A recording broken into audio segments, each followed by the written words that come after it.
Bom dia, boa tarde, boa noite. Eu sou Alexia Costa, diretora de Ensino e Capacitação do IBIS.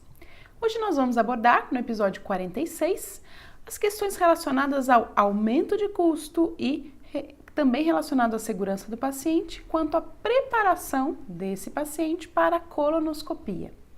Nós já sabemos que o preparo adequado da colonoscopia é essencial, principalmente para o paciente realizar adequadamente o exame e também para que esse paciente que está em regime de internação hospitalar não tenha permanência aumentada, aumentando também riscos e aumentando custos. Então, o objetivo desse estudo que nós vamos comentar hoje foi justamente avaliar essa relação interessante entre permanência, custos, segurança do paciente e preparo do paciente para a colonoscopia. Acompanhe.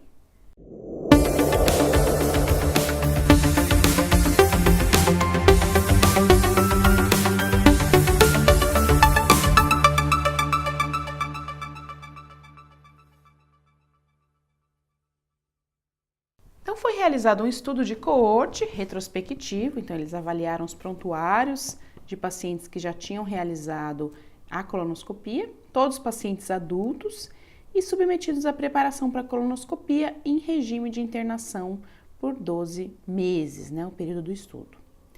Dos 524 pacientes identificados e elegíveis para o estudo, 22,3% apresentavam uma preparação inadequada. Então, quase 1 em cada 4 pacientes não tinham preparo adequado. E aí foram identificados os seguintes potenciais preditores de preparo intestinal inadequado. Os autores citam que os preditores da má preparação para a colonoscopia ainda não tinham sido claramente definidos em outros estudos. E eles citaram então 5 preditores. Então, aqueles fatores que vão favorecer o preparo inadequado. O primeiro deles, renda mais baixa do paciente.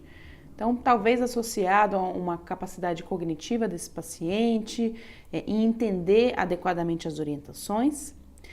Segundo, uso de opiáceos ou antidepressivos tricíclicos. Então, pacientes que faziam uso dessas duas classes de medicações tinham maior probabilidade de um preparo inadequado, possivelmente aí relacionado à motilidade intestinal. Terceiro, colonoscopia realizada no período da tarde. Os autores comentam essa questão interessante. Em quarto lugar, o paciente classificado como ASA maior ou igual a 3, o score da Sociedade Americana de Anestesiologia, também eram mais propensos a terem um preparo inadequado. E quinto, sintomas de náuseas e vômitos apresentados pelo paciente impactavam na realização do preparo até o fim. E quando uma preparação foi considerada inadequada pelos autores, ela foi associada a um aumento bastante significativo do tempo de permanência e também dos custos desse paciente no hospital. E eles resumem, que a taxa de preparações intestinais na internação, de forma inadequada, ainda é alta. E que esses dados devem orientar os profissionais de saúde a realizarem mais estudos frente a esse tema. A gente traz algumas dicas adicionais frente a esse importante assunto. Primeira dica é: avalie se o protocolo de preparação intestinal da sua organização, seja do paciente ambulatorial, seja do paciente internado, está baseado em evidências. Muitas vezes a gente, mesmo em visitas de avaliação, identifica que às vezes no mesmo serviço há 2, 3 tipos de preparo diferentes e não há critério para a implementação de um ou de outro tipo de preparo. Então, esses preparos eles têm que ter evidências científicas, uma origem para que o paciente esteja seguro frente a esse preparo. Segunda dica é: considere intensificar a educação do paciente e também a educação e o apoio dos profissionais de saúde para a realização do preparo. Então, para a orientação desse paciente, para que ele faça o preparo de maneira adequada.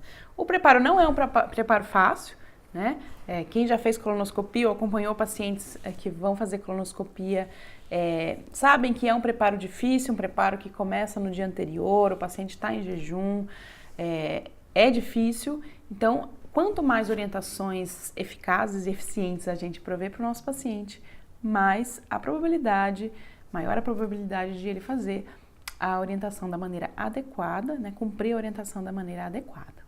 Terceira dica é: acompanhe e analise as principais causas de preparo inadequado da sua organização. Identificando que tem problema, a gente consegue implementar soluções para esses problemas, né? Então, identifique quais são os pacientes que não estão cumprindo o preparo, quais foram as causas, quais são as causas mais prevalentes e o que a gente pode fazer para melhorar essa situação, ok? Espero que vocês tenham gostado.